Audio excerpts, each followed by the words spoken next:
Julien a 18 ans. Il fait des études pour devenir routier. Dylan, même âge, sans emploi. Réputés pour leurs acrobaties sur les réseaux sociaux, ils ont accepté notre caméra dans un de leurs rodéos hebdomadaires. Sans casque, sans permis, juste une cagoule pour tenter de déjouer les caméras de surveillance.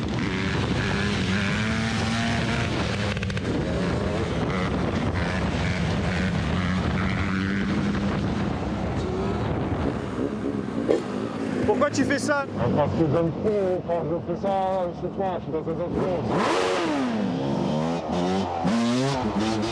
Ils appellent ça le cross-bitume.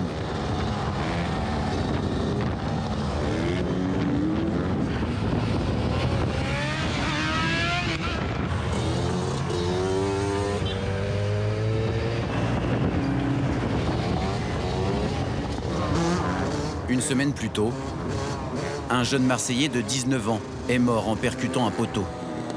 Pour la justice, lui aussi était en plein rodéo.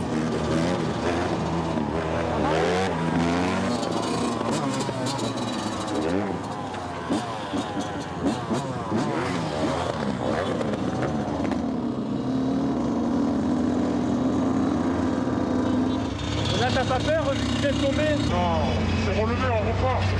Vous avez pas peur de rentrer dans quelqu'un? Ah ouais, on le sait, mais on essaie de faire attention. Au feu rouge, on s'arrête. Après, voilà. Pourtant, dès le carrefour suivant, les feux rouges sont oubliés.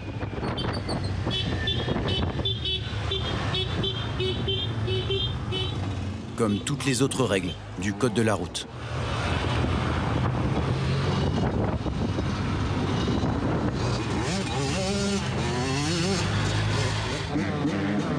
Depuis 2018, le rodéo est un délit. Julien et Dylan risquent jusqu'à 1 an d'emprisonnement et 15 000 € d'amende. Les deux jeunes sont des habitués.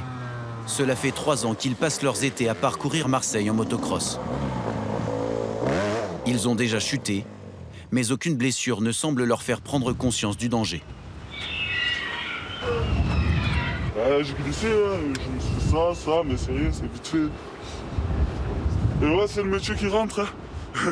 C'est rien, une petite douche, c'est bon, ça cicatrise. Il y en a déjà des cicatrices là. Mais... On remonte direct sur la moto. On remonte direct sur les fesses aussi. Et il y en a eu plein déjà, on a l'habitude, on est habitué. La moto aussi, elle a pris un petit coup. T'as pas peur de mourir sur la route, sur un... Non, c'est ma passion et j'adore. Hein. Et rien pourra me faire arrêter. Tout ce qui compte, c'est la notoriété sur les réseaux sociaux. Voilà, elle est là, direct en story pour montrer aux gens qui me suivent un peu. C'est un phénomène aussi sur les réseaux sociaux de faire ça.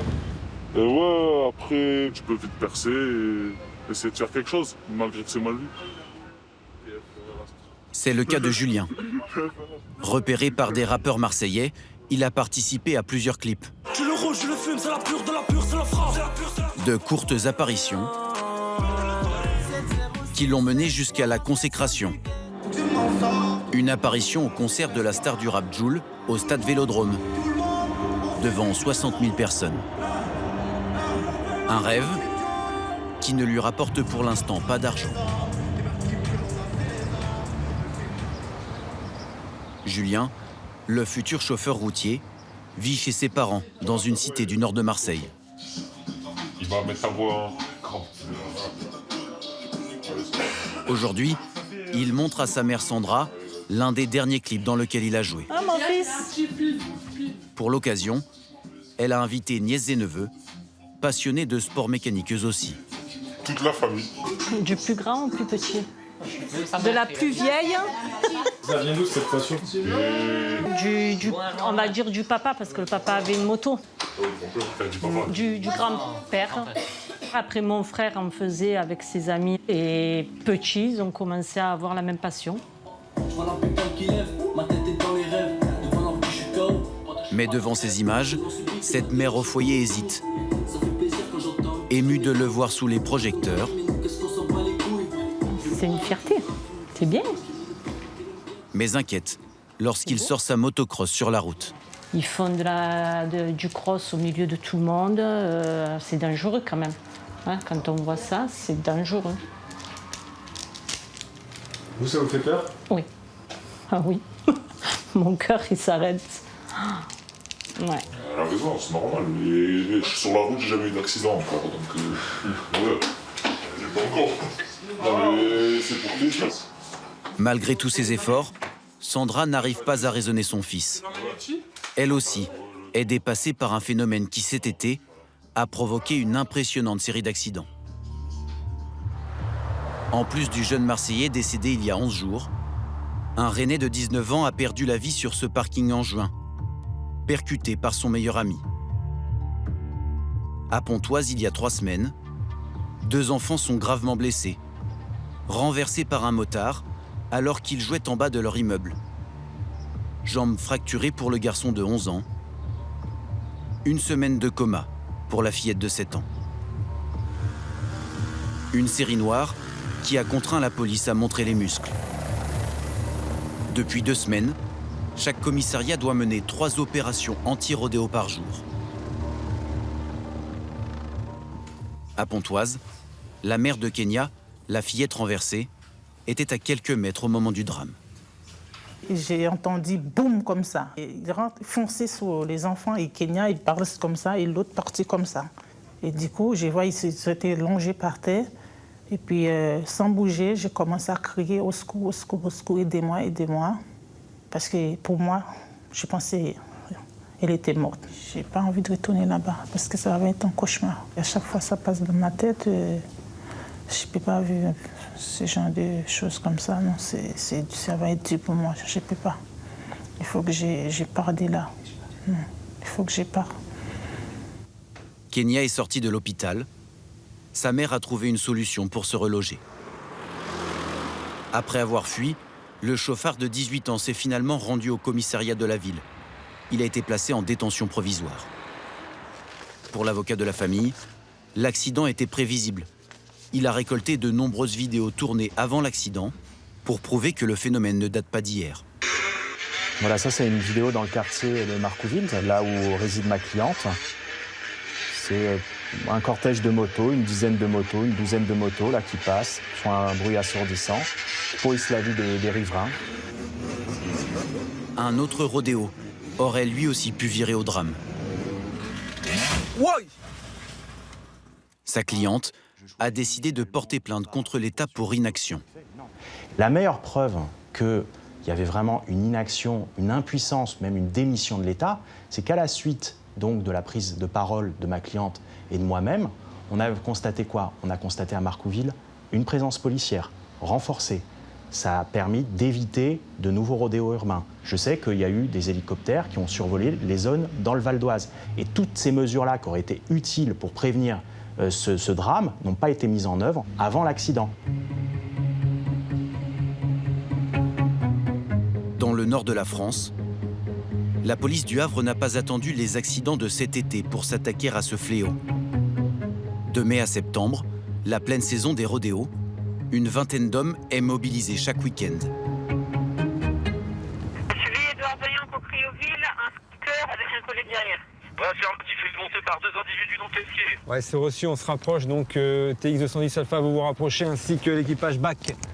Le commissaire Longuet dirige la mission du jour. C'est bon, après, on se rapproche. Tracé à droite et à gauche. Une des 6 patrouilles engagées vient de repérer un probable rodéo. La course-poursuite est interdite, trop dangereuse. Ils viennent de lâcher le spot. Les 2 individus, dont un pied nu, a pris la fuite en direction de Camélina. On interpelle, on ne se pose pas de questions. Patrick Longuet connaît parfaitement le phénomène. Avant d'arriver au Havre l'an dernier, il a passé 2 ans dans les quartiers nord de Marseille, où l'été, les rodéos sont quasi quotidiens. Qui passe. Et un des spots, c'est cette rue-là. Ils adorent, vous allez comprendre pourquoi, rouler sur les rames du tramway parce qu'il y a de l'herbe. Voilà, ça commence là l'histoire. Le sentiment d'appartenance au quartier est très fort. Et ils jouent sur leur terrain, en fait.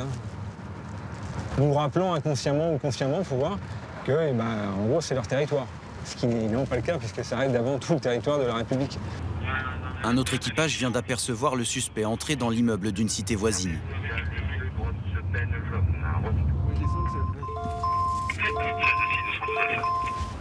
Les policiers ont fouillé les appartements un à un. Bonjour.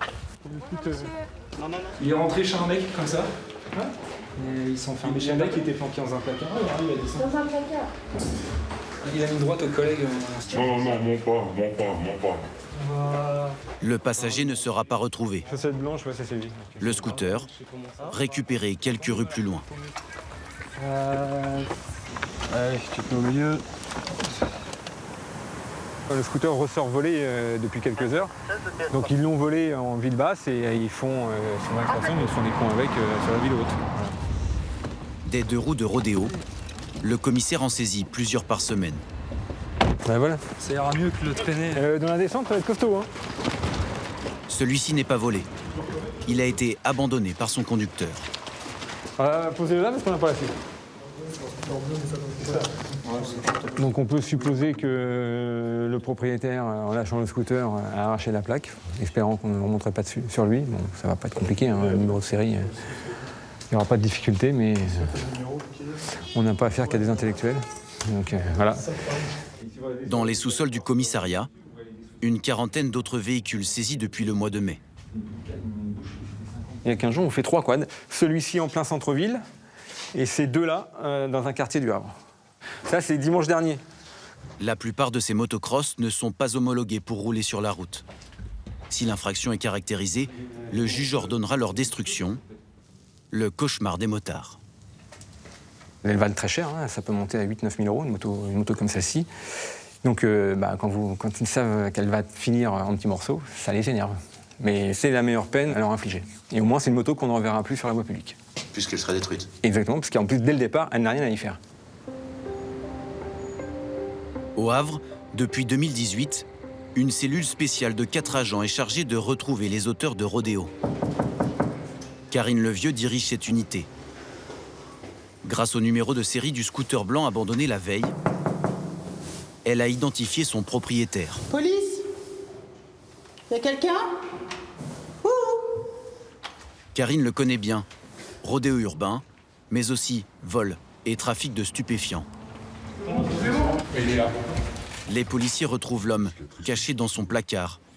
Mais l'affaire va se compliquer. C'est qui toi? Le suspect a un frère jumeau, lui aussi, délinquant multirécidiviste. Parce que je comprends pas, si c'est pas toi, Nalone, pourquoi il y a la pièce d'identité de Nalone ici, si Nalone il n'habite pas là. Ils sont 2 frères jumeaux et ils jouent sans arrêt sur les prénoms de l'un de l'autre. Mais vraiment très jumeaux. Du coup, on est obligé à chaque fois de vérifier avec les empreintes pour savoir lequel va être Nalone. Et il y a 1 mois et demi, c'est déjà fait. On pensait interpeller Nalone. Et c'était un mot qui s'était fait passer pour Nalone. Après vérification, il n'a cette fois pas menti sur son identité. Quelques heures plus tard, son frère, le propriétaire du véhicule et auteur présumé du rodéo, se rend à la police. Donc je vais demander une signature électronique. Il faut venir par ici. Avec la souris, vous cliquez à gauche. Et dans le cadre, parfait. Il est placé en garde à vue et sera convoqué devant la justice en juin 2023. C'est la 2e fois de l'été. C'est loin, là ça va être dans 1 an. Enfin, pour eux, c'est pas tout de suite et ils ont l'impression qu'on les a pas punis par rapport à ce qu'ils ont fait, quoi. Donc ça, c'est compliqué à gérer. C'est compliqué à gérer, ouais. Et à leur faire prendre conscience, eux, du mal qu'ils ont fait, quoi. Tout est signé. Pour leur faire réaliser la dangerosité de leur comportement, certains cherchent des alternatives à la réponse judiciaire. Viens piloter sans stress, il y aura pas de gyrophare, des stress, ni de voiture accidentée, en feu de détresse. Viens, apprends, amuse-toi et décompresse. Soussou, qu'est-ce que t'en as pensé du séjour? Mada est éducateur. Avec son association, il fait découvrir aux jeunes de la banlieue lyonnaise le vrai motocross, pas celui de la rue. Ils ont grandi avec cette unique et seule référence. Le cross bitume, pour eux, ils voient une motocross passer devant eux. Pour eux, c'est normal. Sauf que nous, on leur apprend à travers une initiative, un projet, que c'est pas normal, que la motocross n'a rien à faire ici. Aujourd'hui, ils sont 8, entre 14 et 17 ans. Parmi eux, Soso pratique le cross bitume depuis 4 ans. Tu te poses la question justement de la police, la saisie des motos, bah, ça fait mal. Tu t'as beaucoup de sous pour acheter une moto, tu t'as fait saisir, tu peux aller en prison pour le cross bitume. Dans ce club, des moniteurs vont leur apprendre les règles de sécurité de base. Est-ce que vous maîtrisez bien l'embrayage? Est-ce que vous pensez bien le maîtriser? Est-ce que vous le maîtrisez bien? C'est deux choses différentes. Gants, casque, lunettes, genouillères, c'est important. Ils ont toujours les bons réflexes? Non, pas toujours. Généralement, la première fois qu'ils viennent, les casques, etc., ils savent leur taille, mais par contre, ils savent pas les attacher. Si tu leur demandes comment attacher un casque, pour la plupart, ceux qui n'ont pas l'habitude, ils ont un petit peu de mal.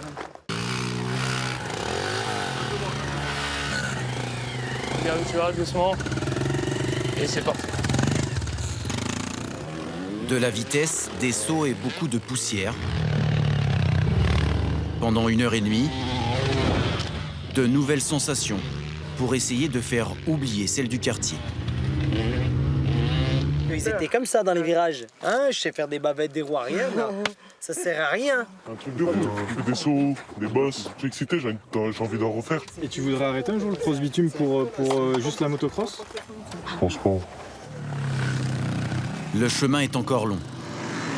Depuis le début de l'année, plus de 1400 rodéos ont été signalés. 16% de plus que l'an dernier.